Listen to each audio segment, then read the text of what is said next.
I'm excited to welcome our next speaker, Dmitry Dolgov. Dmitry is the co-CEO of Waymo, an autonomous driving technology company with a mission to make it safe and easy for people and things to get where they're going. Dmitry is one of the founders of the Google self-driving car project, which began in 2009 and became Waymo in 2016. At Waymo, Dmitry is responsible for overall company strategy, with his primary focus on the development and deployment of the Waymo driver. Prior to Waymo, Dmitry worked on autonomous driving efforts at Toyota and Stanford as part of Stanford's DARPA Urban Challenge team.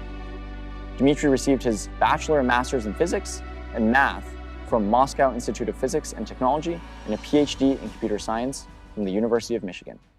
Welcome, Dmitry.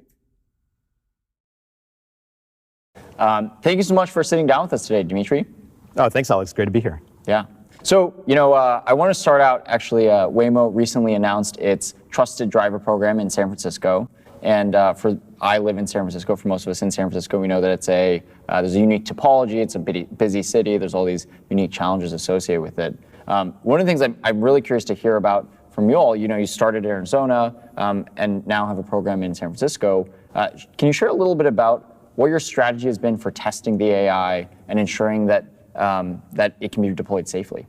Yeah, San Francisco is great. It's great for testing and technology development.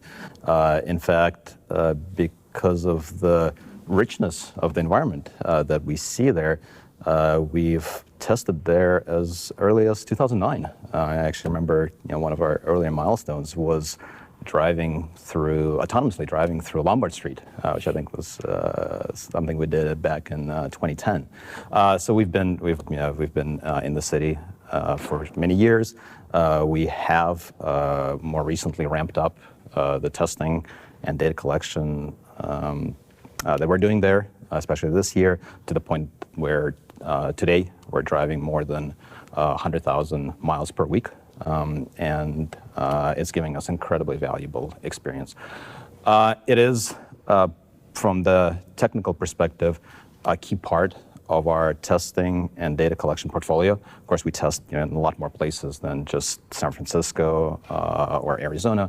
Over the years, we've been in more than 25 cities across the country, and each location usually offers us something very valuable, very unique. For example, driving in Michigan in the winter gives you super useful snow data in dealing with adverse weather conditions.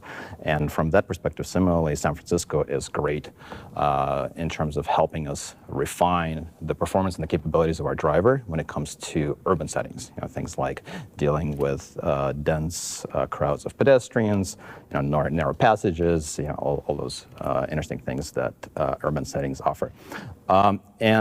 More broadly, driving in California has been incredibly valuable. So over the years, we've accumulated more autonomous miles than anyone in the industry, and that has greatly informed and guided our technology development. Besides the technical perspective, urban areas like San Francisco actually offer really valuable insights on the product and commercial side of things. And as you mentioned, this is why last month we started our Trusted Tester program, which allows residents of San Francisco to participate in this program and then hail an autonomous ride in one of our vehicles, and they will be experiencing the latest version of our technology. It's on the fully electric JLR I-Paces with the latest, the 5th generation of our driver. That includes the latest hardware as well as the latest software. So we're getting super valuable insights from our riders, and it's been tremendously valuable in helping us refine the technology and the product. Yeah, that's super cool. I'd love to figure out a way to become one of those trusted riders. I want to take a big step back for a second. And you've been working on the autonomous vehicle problem for many, many years now, north of a decade. And I'm curious, what originally drew you to the problem, and what sort of kept you in it for so long in such an exciting way? Making me feel old. Yeah, it's been quite a journey.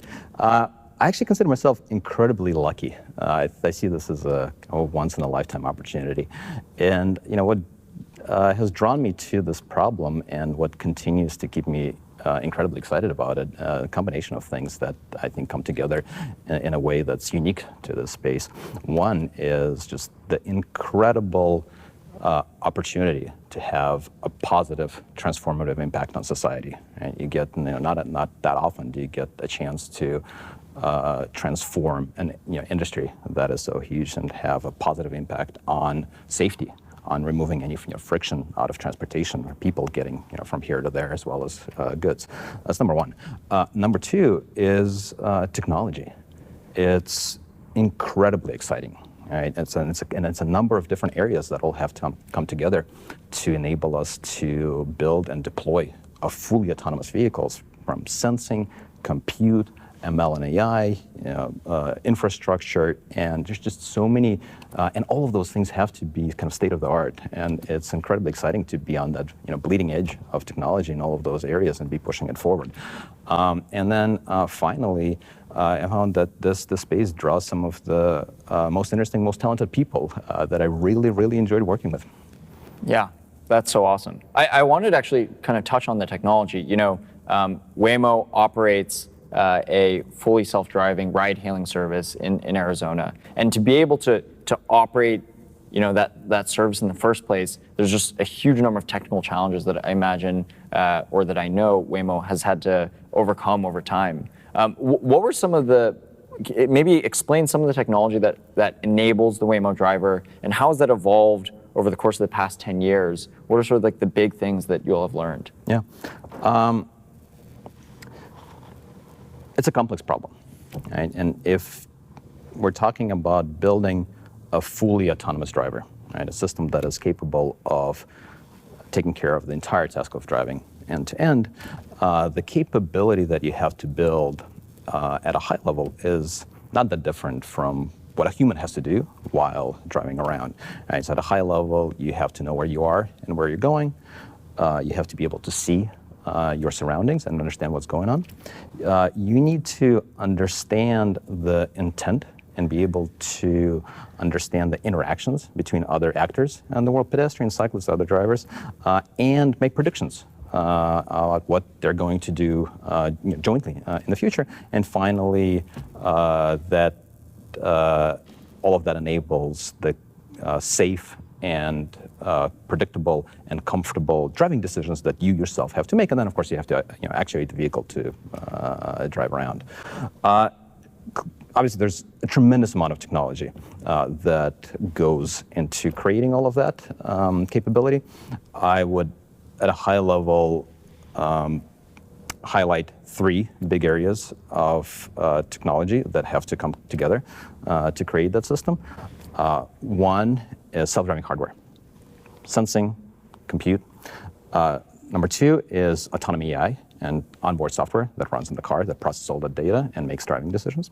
And number three is all of the offboard infrastructure that allows you to effectively and at large scale train your system, train your ML models, evaluate them and deploy them, and evaluate the entire system, things like the simulator. So on the hardware side, our approach has been to build our own hardware suite. We use three different sensing modalities: cameras, lidars, and radars. They all have high resolution, long range, and 360-degree coverage around the vehicle. And all of that is powered by our onboard compute system, where the emphasis has been on fast, real-time inference in high-capacity ML models. On the autonomy AI side of things and the onboard software, our strategy has always been to leverage state-of-the-art ML and all parts of our stack, from basic perception to semantic understanding to behavior prediction to planning. And finally, we've been investing very, very heavily into all of the infrastructure, in particular ML infrastructure and simulation. Yeah. Well, one of the questions that naturally comes up is, obviously AI is a very fast evolving field, but notably AI has lots of limitations, and the sort of like the state of the art AI that you'd get from the rest of the world has natural limitations. What are some of those limitations, and how have you all at Waymo thought about what needs to be innovated, what needs to be researched, what needs to be built to then enable the safest possible driver? Yeah, it's been a a super fast-moving field. Right? Obviously, over the last decade, things have changed drastically. The AI and ML that we have today is very different from AI and ML that we had back in 2009, or even around 2013, 2014, in the early days of ConvNets. Right, that was a big step function, but even then, what we have today is drastically different. So the limitations, the capabilities change, the limitations change. So I would guess I would characterize it more of as an continuous, ongoing, almost daily push to improve the capabilities of AI and ML as it applies to autonomous vehicles, and iterating on the architecture of your entire system to leverage the full power of the most advanced state-of-the-art ML. And that breaks down into a few dimensions. Things like accuracy, obviously, efficiency. Leveraging better structured representations, dealing with sparse data, and so forth and so on.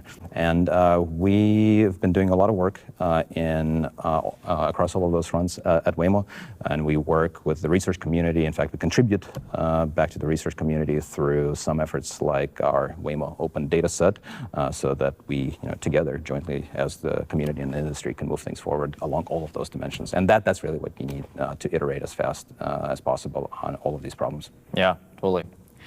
One thing that I think is an underratedly challenging part of self-driving is sort of being able to scale across the entire United States or over time across the whole globe effectively. So how does your experience in Arizona help you scale to new environments where there might be different challenges or different lessons to be learned or different qualities, like San Francisco, for example? And what are some of the technical challenges in being able to scale the driver across geographies in the United States? First of all, the capabilities that, the fundamental capabilities that you need to drive in those different environments are not that dissimilar. Now, the second point I would make is that, as we discussed, it's our experience and the testing and data collection that drives the development of our system comes from many more places than just Arizona. Right? We've tested in more than 25 cities over the years in this country. And while we chose to focus on Phoenix for the purposes of deploying our first ride-hailing service, there's been a lot more that has been happening in the background that's been driving the development of the system. In particular, all of that, we've had many multi-year research and engineering efforts that are all now coming together and in the fifth generation of our system that is now driving in San Francisco. But to the core of your question of what is that experience in Phoenix and how does that help? It's actually incredibly valuable. That unique experience that we have of taking the technology all the way to driverless, to operating a driver regularly, as opposed to just one-off demo or one-off pilot, and actually standing up a full service with these fully rider-only vehicles that have no human drivers in them, and all of the scaffolding that you have to build around it has been incredibly valuable. And we knew that it was going to be very difficult, and we knew that experience is going to be very valuable, and that's why we picked Phoenix as our first deployment. Oh boy, did we underestimate how much we're going to learn. It helped us evaluate the system with confidence. In many ways, this task of evaluating the capabilities of autonomous vehicles in many ways is just as hard as building it in the first place. Phoenix taught us how to develop at speed and iterate on our performance and hill climb on all the metrics that we care about, and make sure we're not going in circles or getting stuck in a local minimum. We learned to regularly deploy the system. And you can imagine the first time you want to get a system out the door, that's all of your that your engineering team does, right? You try to get the first release out the door, and nobody has any cycles to do anything else. That's not sustainable. That's not how you go fast, right? So we've invested a tremendous amount in building this whole machine that helps us evaluate and deploy the system, so that our researchers and engineers can actually focus on advancing the technology, and then the deployment happens in the background. So that's incredibly valuable. And finally, we learned to operate this fleet of fully autonomous vehicles 24/7. And of course, there's a lot more that goes into operating a fleet of fully autonomous rider-only vehicles that you don't have to do if you're operating a fleet with human drivers in it, and that experience will translate really well. So carrying that technology all the way to a fully launched commercial service has been incredibly difficult, and it's incredibly valuable experience, and all of that is very, very hard to do. And all of that experience, of course, will translate really well to future deployments and next domains.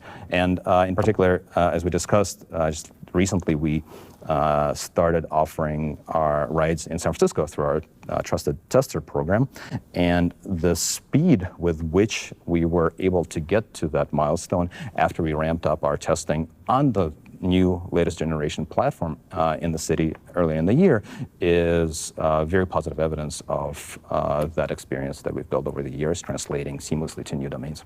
Yeah. No, I mean, I think a lot of what you just mentioned, like these are the problems that people don't think about, right? When you think about, okay, what actually is involved in launching a full autonomous ride-hailing service, but there's a lot just in terms of how you have to operate, the systems you have to build, the infrastructure you have to build, that is very hard. And you're right, it's very unique that Waymo's built all of that, operating a service, and now shipping that to a bunch of other geographies. One other thing that is exciting about Waymo, or that I'm sure that you're excited about, is operating in different business domains as well. So not only operating ride hailing, but also having a long haul trucking and local delivery programs. One thing that I'm sure you think a lot about is like, how do you design the AI capabilities so that you're able to leverage the same AI capabilities and the same technology across each of these business domains? How do you do that? How do you think about it as like an overall system design problem, as well as how you enable the organization to be able to do that? That's absolutely correct. We like to say that we are not building a vehicle, we're building a driver, a system that's capable of fully autonomous driving and will support multiple applications and multiple commercial lines.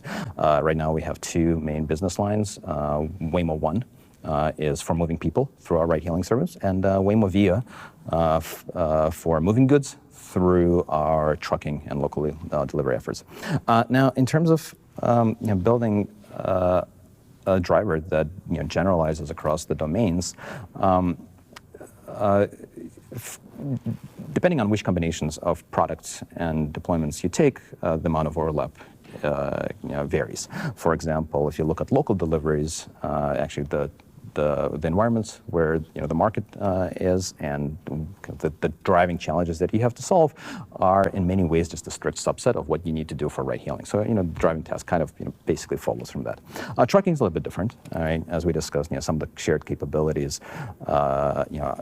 translate between the domains. Clearly there's some specialization and differences, right? Little car versus a big car. The amount of time that you spend driving on urban low speed roads versus freeways is different, and you're of course much more likely to encounter some situations like a person opening a door of their car and hopping out right in front of you in a dense urban setting as opposed to on a highway, but it still happens, so you still have to be ready for it. So at a high level, while there is some specialization, the fundamentals, like the fundamental capabilities, when we talked about hardware, autonomy, AI, and all of the infrastructure in the backline, in all of those areas, the fundamentals, the really hard, the first order hard problems in research and engineering, those carry over really well. You look at sensing, or the hardware platform more generally with compute, while the configuration of sensors and some specification might be a little bit different, but fundamentally what goes into building high resolution, long range, reliable sensors is shared. And that's why we have our 5th generation hardware on both the JLR pieces and the trucks. The same goes for compute. In terms of autonomy AI, again, the distribution of context is a little bit different, but the fundamental capabilities, what does it take to build a good perception system, good understanding of semantics and prediction and planning, that is shared. And finally, on the infrastructure side of things, and the data science, all of the data management for training and evaluating your ML, the simulator, the data part is different, right? So the parameters might be different, but the fundamentals, all that multi-year investment into the tooling, all of the frameworks, carries over really well. So. Because of that, really our strategy when it comes to technology development and team organization is to unify and simplify. So we focus on principled solutions to the core driving problems. We put a lot of effort into simplifying and streamlining our architecture and investing very heavily in shared infrastructure and development productivity that enables all of those platforms. So if you do it right, what we're actually finding is that even though there's, of course, a cost to the specialization, you also get very positive feedback loops. You also between those domains. And it forces you to build a more robust, more generalizable core stack. And then that actually serves you really well in the long term. Yeah, I mean, like even just drawing an analogy to sort of the trends in AI recently, right? Like kind of the big learnings you have, if you just build one big model and then you learn how to express that model in various ways, that's how you get like the best possible performance, right? And so, obviously this is probably literally true in terms of models that you're producing, but also maybe at more sort of organizational levels, like you invest a lot into developing core capabilities that can be adaptive to all different kinds of situations. That's exactly right. I think I really like that analogy. Is you invest in the proper way of solving the fundamentals of a problem without building a lot of fragmented little pieces, and that's the right solution that enables any of your deployments and any operation in any of the environments. Yeah, no. So this investment into this core fundamental system makes a lot of sense, and you've already seen benefits to it across your different business models. How do you think that helps you as you decide to and create potential other vehicle fleets or other market opportunities or other use cases on top of the same core technology? Oh, the main thing is that, and that's why we're doing it, is that it helps us build robust, generalizable solutions, and it is serving us really well in the 2 main applications that we have today. And that's that same muscle, and that's that same shared core that will leverage and that will enable us to pursue additional vehicle platforms and additional scaling to new environments and new cities and supporting multiple product applications. Yeah, awesome. Yeah, I want to switch gears now to a component of the tech strategy that we talked a little bit about, which is the fact that, as you mentioned, Waymo's driven more miles with these autonomous vehicles than any other player to date, and so there's clearly been a huge investment into getting a lot of testing, getting a lot of data, and being able to use that to inform great algorithms. And you and I both know, like at its core, the data is what sort of quote unquote programs these algorithms, and so that's a key part of sort of like any sort of AI-centric strategy. How has your data strategy evolved over time at Waymo from maybe the early days where the Google self-driving car program started pre a lot of the neural network craze, and I'm sure you've adapted to that and you've adapted to a lot of the recent advancements in the technology? I would say that evaluation and data-driven development has been part of our strategy from the earliest days. But of course, what that means and what type of data you have and what kind of ML models you have and how that data powers those models is drastically different between what we do today and what we did even a couple of years ago, let alone 2009. In terms of things that changed, clearly there's been along one dimension, there's been a significant evolution of the ML models themselves. In the earlier days, a lot of the ML work was primarily in perception, in supervised ML, and of course that has certain data strategies. Right? And of course, as the models get bigger, you need more data, but a lot of it was supervised ML, right, with human labeling.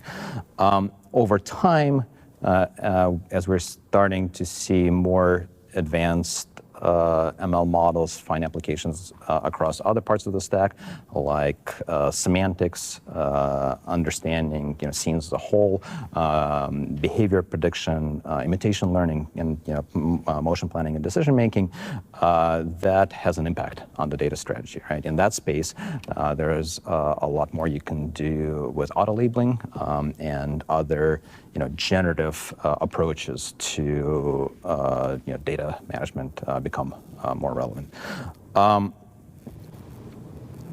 We've also seen, and that's been very important for us to leverage these advances to the max, is how the data part of expanding into the tail of the distribution, right? ML models operate on distributions.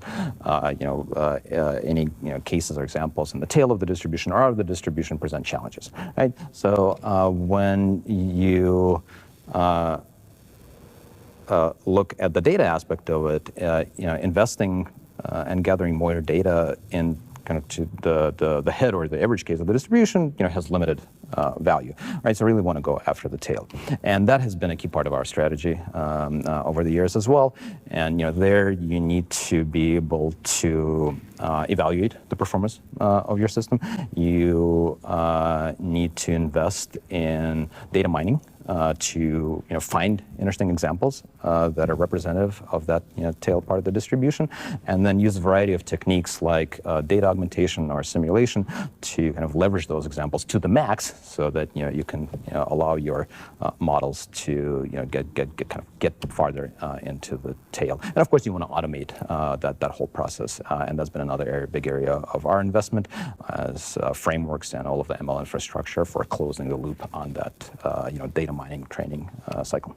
Yeah, one thing that I think I remember seeing a Waymo presentation on that I think is profound is like investing in this kind of like feedback, the data feedback loop as that's a first class object in the development lifecycle, right? It's like, how do you get this, go from data mining to training to using that performance in your car to then get more examples, and like, how do you make that loop travel as quickly as possible? That's exactly right. How do you make it as fast as possible, and how do you make it as automated and low human engineering cost as possible? Right? We talked a little bit earlier about building that machine for deploying a system, evaluating and deploying a system, so that that all happens most automatically. Same goes for the ML infrastructure, right? Really, that full machine and that full cycle, you want it to happen quickly and automatically in the background. So your talented people, researchers, engineers can focus on other things. Yeah, I think one of the fun things, when we say long tail, obviously like that, we can visualize what that means in a distribution. But I think the long tail circumstances in self-driving is actually like really quite novel or quite surprising. What are just some like fun, interesting long tail examples that you all have discovered? As we mentioned before, you have driven the most miles among any self-driving effort, and so what were kind of the most surprising examples or some fun ones? Oh man, we see a lot.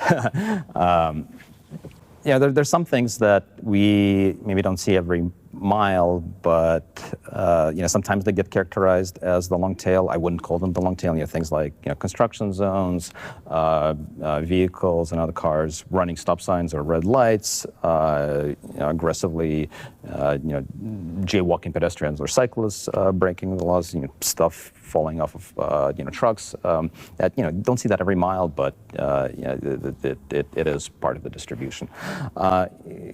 And in terms of really rare stuff, we see a lot. Things like a drunk cyclist weaving through traffic with a stop sign on his back. Halloween always is a good source of interesting data. You see people wearing Halloween costumes, witches, ghosts, spiders, dinosaurs, all kinds of animals. Animals on the roads, horses, other animals, doing animal things. We recently saw a bubble truck. Right? It's just a truck that drives around making bubbles, right? Not particularly helpful. So yeah, all of those examples tend to be very interesting, very informative. We pay close attention to them, and most of the time, whenever we find them, that's part of the the data mining and the hard data example mining strategy. You bring them into your data sets, and this is where the power of our simulator comes in. Because each one of those examples, we're able to expand into a family of similar scenarios that then guides the training evaluation of our system. Yeah. How do you balance, holistically as well as from a data perspective, this challenge between solving for the long tail as well as kind of the average case or the head case distributions? Obviously, literally from a neural network perspective, there is some trade-off to those optimization functions. So, is it challenging to optimize for both? How do you all think about it? How do you ensure that results in the best possible performance? Yeah, it is a challenge. Both at the model level, component level, as the system level, and if you just the trade-off is complicated, as you pointed out, Alex. If you just focus on one of those, and say you want to focus on the average case, maybe for the purpose of building a driver assist system, where you can hope to rely on the human to help you out in the long tail, that simplifies things tremendously. In fact, there's a lot of off-the-shelf stuff that exists today that gets you most of the way there. Not good enough for a fully autonomous L4 type system, where since you're operating in the safety critical environment, you really need to have a very high performance in the tail. But then, of course, if you overemphasize the tail and you don't have a good, graceful solution to it, you end up with an autonomous vehicle that never leaves the parking lot, and that's not particularly useful either.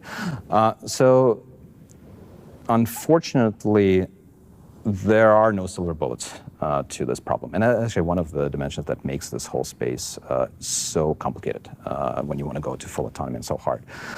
It does require a lot of hard work and a lot of creativity on the research and engineering side along multiple dimensions.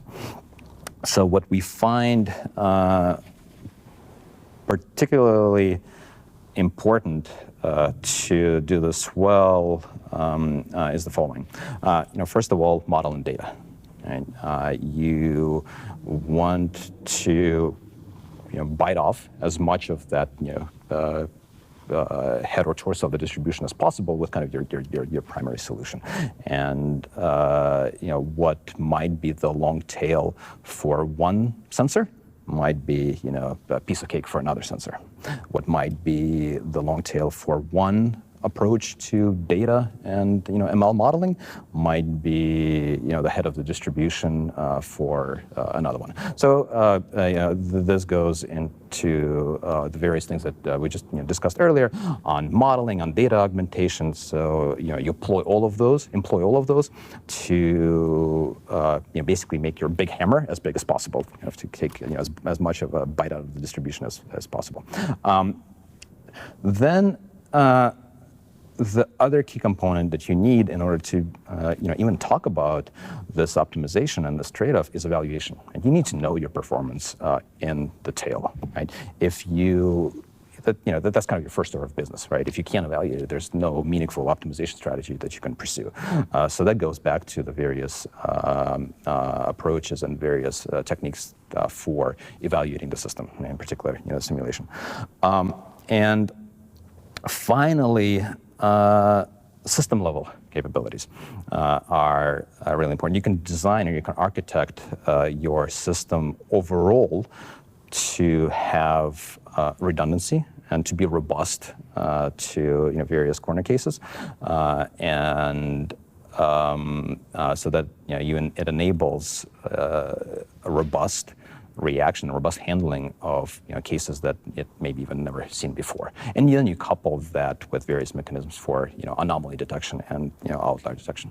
Yeah, I mean, how do you test a system? Like, to your point, how do you design and build a system? One of the unique challenges of self-driving is sort of this open-ended long tail problem, right? Which is like you could encounter scenarios that no vehicle has ever encountered in quite the same way in the past. How do you think about that from a sort of like development perspective? Like, how do you develop the system? You mentioned part of it is like building the system so that it's robust.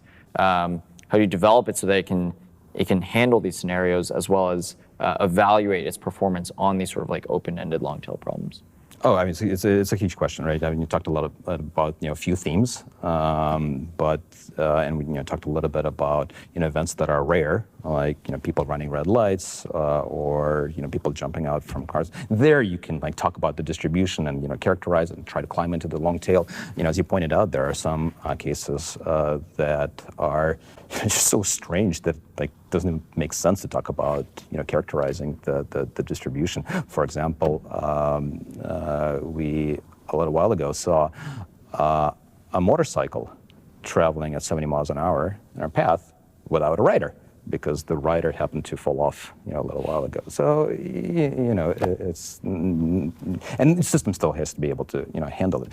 And again, and for these one-off cases, a lot of the work that you do happens at the system level, right? And many you kind of have to work on it systematically throughout the system. It starts with perception, right? So there's various techniques starting from sensors, but all over the way to perception models and algorithms that you can employ, where even if you don't understand something, even if you can't classify something, you still reason about it, right? For example, in this case, with a motorcycle that doesn't have a rider, maybe that's not something you train your system, and you can effectively classify it as an object. Like you still see it as a moving object, right? So you propagate it through an entire stack, and so forth and so on. Yeah, how do you think about the technology that's necessary to sort of the technology approach to solve sort of these prediction planning problems that are maybe more open-ended in nature of broader distributions, et cetera? Yeah, you're absolutely right. Perception is just the start of the challenge. It is very important to do a very good job at perception, right? If you can't see what's happening around you, you're not going to be able to solve all of those other challenges. So it is kind of table stakes. It is necessary, but insufficient to do well at those other tasks. When it comes to these challenges of behavior prediction, semantic understanding, decision making, the dimensionality of the problem explodes. For perception tasks that are object level perception, yes, the sensing dimensionality is very, very high, but at least it's specific and local to an object, right? Pedestrian is a pedestrian, and the car is a car, regardless of what other objects you have around it. When you get into the domain of semantic understanding intent, making predictions, making decisions, the entire context of the scene becomes very important. So unfortunately, some of the advances in recent ML and AI around high-capacity models have been very powerful in allowing us to tackle some of those challenges. What has been very useful is creating architectures, and there's a data strategy that also is a part of it, but models that can effectively represent the entire scene, the entire context that you're operating in, use efficient well-structured representations to model the interactions between all of the components that matter, and often those are very heterogeneous signals. Some are based on appearance, some are based on behavior, some are based on the static structure of the world, and to allow us to create those models that can be deployed in production. Right? Yeah, and I'm curious to dig in to the data strategies you mentioned. Like obviously. For the perception problem, it's in some way straightforward. You label a bunch of cars, you get a bunch of, then you can predict a car in an image, right?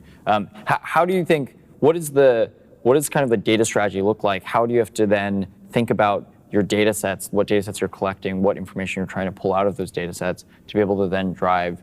And by the way, how you do data augmentations, how you might generate new data in a way to sort of like build the sort of finer grained representations, as you mentioned, of the scenes. Yeah, so a lot of these techniques actually do come into play even when we're talking about the core perception tasks. So part of the evolution of our data strategy there has been to leverage things like off-board perception, right? With the computational power that we now have, we can build more powerful models that help us not purely rely on human labels, but also augment that with the more powerful models that we can run not in real time, and with leveraging massive compute and leveraging various tricks like going back and forth in time. Right, so that's one part of the strategy.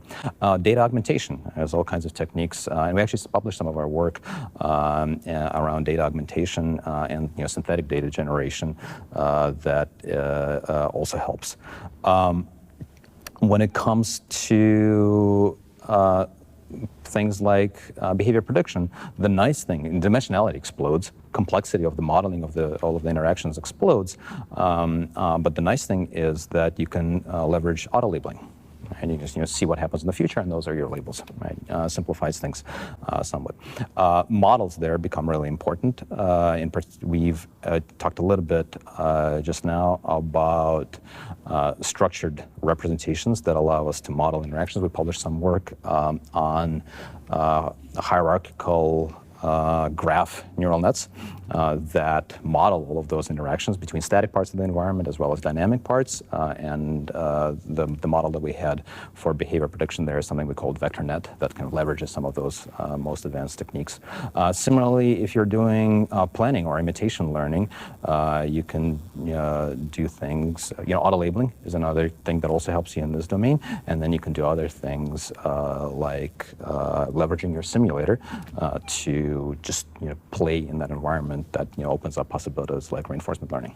Yeah, and one thing for example, what we saw in large language models is or NLP in general is the evolution of the role of sort of like the human teacher was one of explicitly producing labels to then producing nudges or guidance or ratings or whatnot that then allow the system to figure out, okay, what is it that like the human teacher is getting at, and what is it that is more reasonable? How do you think that kind of paradigm plays into the evolution of how a lot of these models develop in self-driving? I guess it depends on what kind of teaching you're doing. I find that just purely doing imitation learning in an environment that is as complex as driving is very powerful, but it's not enough. You need to augment it with something, right? You end up facing issues whenever you're out of the distribution, like the classical Dagger problem and things like that.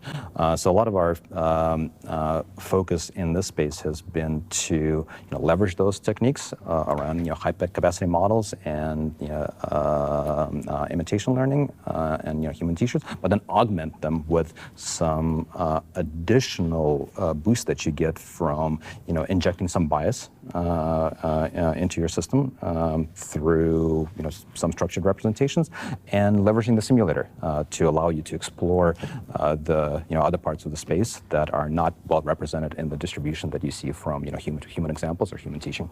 Yep. I want to pivot now to sensors.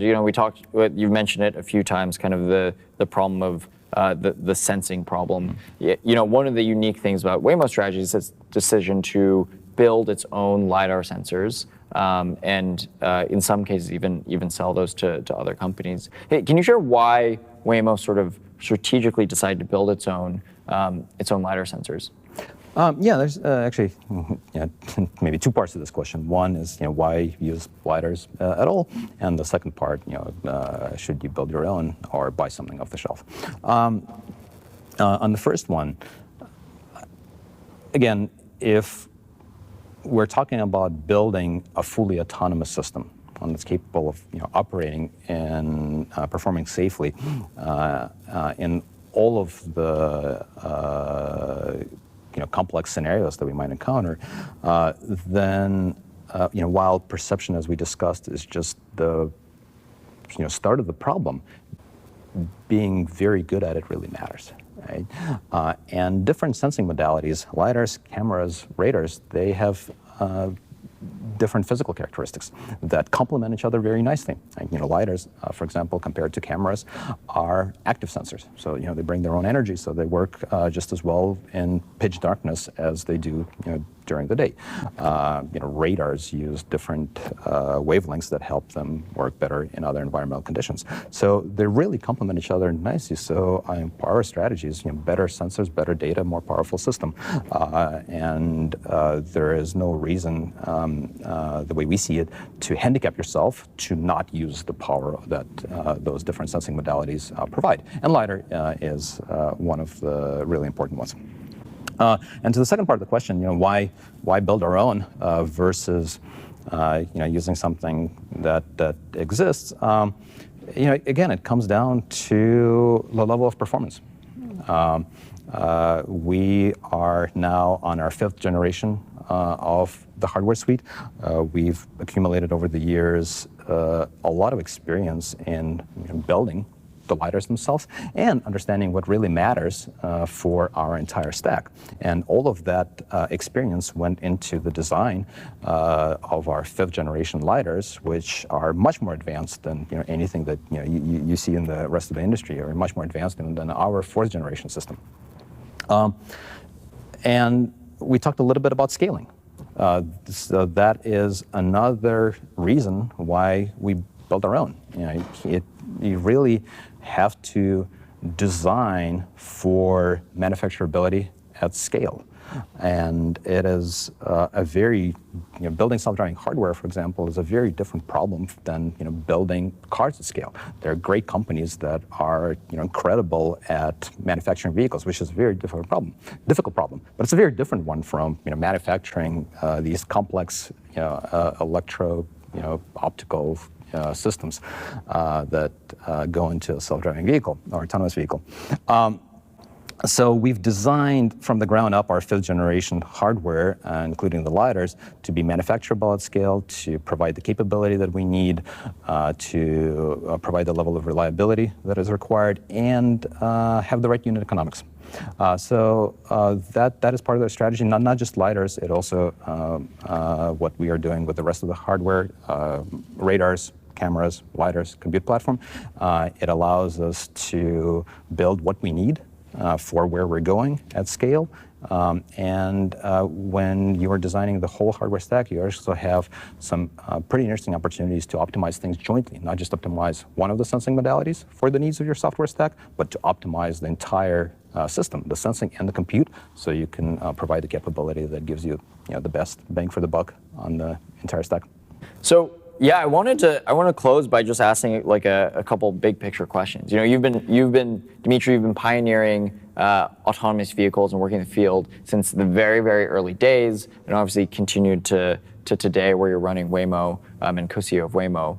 If you take a big step back and look at sort of all the progress that's been made to date, what's kind of your big picture analysis on how far the industry has come so far and how far we have left to go?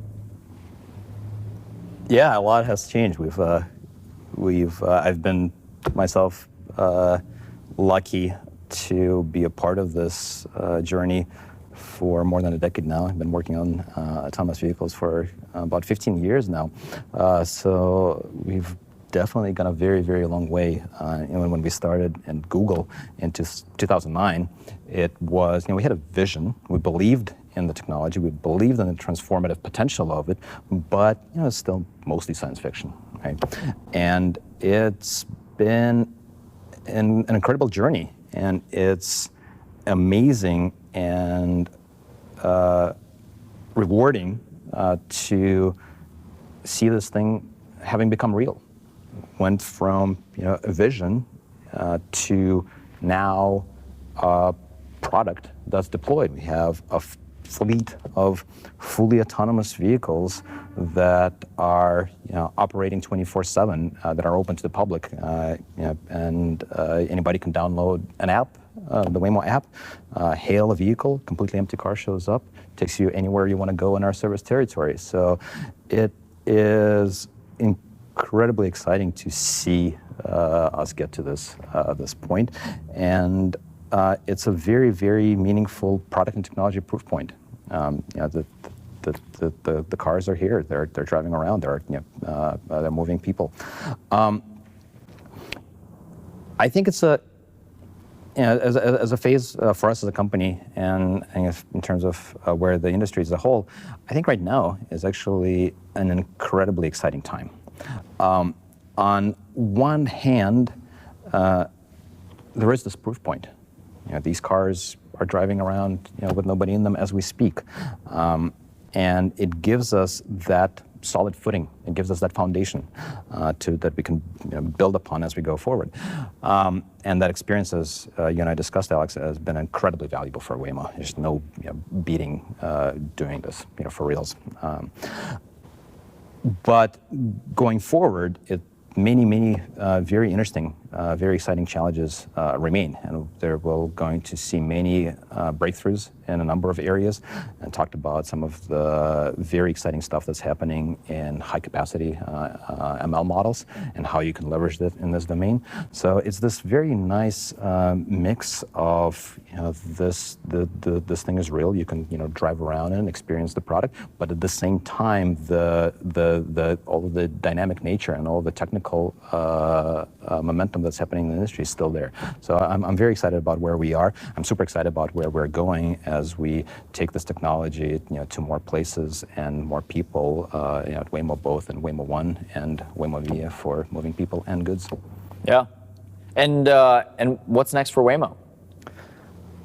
Well, we have a lot going on. So in the coming months, in ride-hailing, you will see us do more in our trusted tester program.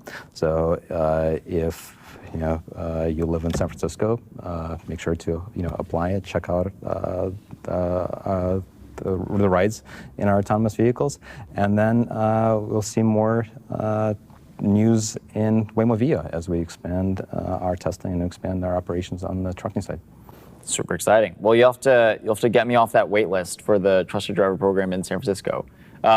Dmitry, thank you so much again for sitting down with us today, and this was a super interesting conversation. Thank you for having me. I really enjoyed it.